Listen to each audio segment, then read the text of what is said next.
ইসলামী আন্দোলন বাংলাদেশ মনোনয়ন বাণিজ্য বা মনোনয়ন কেউ চায় এমন হয় না। ইসলামী আন্দোলন বাংলাদেশের আমির এবং নায়েবে আমির এবং কেন্দ্র থেকে তৃণমূল যাকে সাপোর্ট করেন এবং কেন্দ্র থেকে যাকে দেওয়া হয় সেই মনোনীত হন এবং সেই নির্বাচন করেন। এবার সে যে কেউ হতে পারে, সাধারণ কোনো কর্মী হতে পারে, বড় কোনো নেতা হতে পারে। তৃণমূল যদি চায় বা আমার দল যদি চায়, আমার কেন্দ্র যদি চায়, আমার আমির আমার নায়েবে আমির যদি চায়, আমি সর্বাত্মকভাবে মানসিক আর্থিক সব বিষয়ে প্রস্তুত আছি। আমরা মুসলিম জাতি, মদিনাওয়ালার উম্মত, আমরা পিছপা হওয়ার জন্য মাঠে নামি না। যে কোনো আমাকে যদি মনোনীত করা হয়, যদিও আমাদের আমির নায়েবে আমির কেন্দ্র এবং তৃণমূল মনোনীত করেন, তাহলে জীবন বাজি লিখে লড়াই করবো ইনশাল্লাহ। হয়তো গাজী নয়তো শহীদ, আমাদের পিছপা হওয়ার কোনো সুযোগ নেই। আমরা এগিয়ে যাব এবং এই লড়াইতে বিজয় আমরাই আনবো এবং হাত পাখার বিজয় হবে, ইসলামের বিজয় হবে, সমস্ত মুসলিম জাতির বিজয় হবে, বাংলাদেশের 92% মুসলমানের বিজয় হবে। আমরা ইনশাআল্লাহ জান দিয়ে, মাল দিয়ে, সময় দিয়ে, পরিশ্রম দিয়ে, মেধা দিয়ে সর্বোচ্চ পরিশ্রম করব, সর্বোচ্চ মেহনত করব। হয়তো বিজয়, হয়তো বিজয়, নয়তো শহীদ।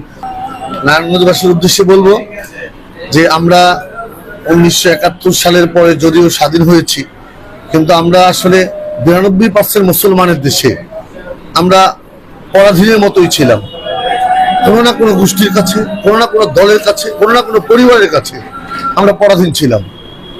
আমরা চাইলেই পরিবারের বিরুদ্ধে, কোনো গোষ্ঠীর বিরুদ্ধে যেতে পারিনি। একটা সময় আসছে বাংলাদেশে, একটা সম্ভাব্যময় সময়। এখনই সময় বাংলাদেশকে গড়ার, এদেশকে রক্ষা করার, এদেশের মানুষের হক মানুষকে পৌঁছায় দেওয়ার একটা মুখ্য সময়।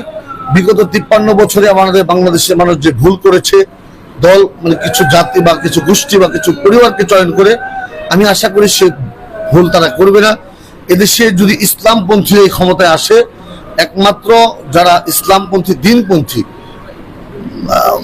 আল্লাহর কোরআন এবং রসুলের হাদিসকে যারা মানে, এবং তাদের দ্বারাই সম্ভব এই দেশের, এই অঞ্চলের, এই নারায়ণগঞ্জের প্রত্যেকটা মানুষের অধিকার রক্ষা করা। এবং আমি আশা করি বিগত 53 বছর যে ভুল আমরা করেছি, সেই ভুলটা আমরা দ্বিতীয়বার করবো না ইনশাআল্লাহ।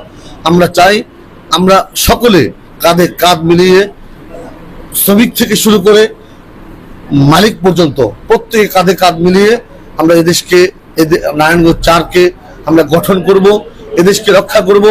আমাদের যেন আর কোনো ভুল না হয়। এই ভুলের মাসুল আমরা আগামী 100 বছরও দিতে পারবো।